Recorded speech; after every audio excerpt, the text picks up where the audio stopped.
क्या कहता है आर्टिकल 12 कि आर्टिकल 12 संबंधित है भारत का जो भाग 3 है संविधान का फंडामेंटल राइट, जिसको भारत का मैग्ना कार्टा भी बोलते हैं, जिसमें 12 से 35 तक के आर्टिकल का प्रावधान है, उससे संबंधित है। जो आर्टिकल 12 है वो राज्य शब्द को डिफाइन करता है, जो कि जो मूल संविधान वाले भाग में बार बार इसका यूज़ किया जाता है, ताकि जो मूल अधिकारों का अगर किसी का भी उल्लंघन हो तो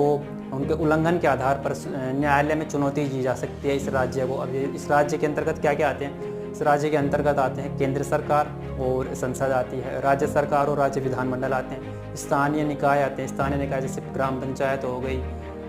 और नगर पालिका हो गई, पंचायतें हो गई और जिला परिषदें हो गई, ये सारी इसके अंतर्गत आते हैं। इसके अलावा अन्य प्राधिकरण में वे संस्थाएं आते हैं, वे संगठन आते हैं जो सरकार के द्वारा वित्त पोषित होते हैं या सरकार उनको नियंत्रित करती है। इसके अलावा ये चाहे निजी हो और चाहे अन्य संस्थाएं हों, लेकिन वो जैसे राज्य कार्य करते हैं उस तरीके से कार्य करते हैं, उनके राज्यों की तरह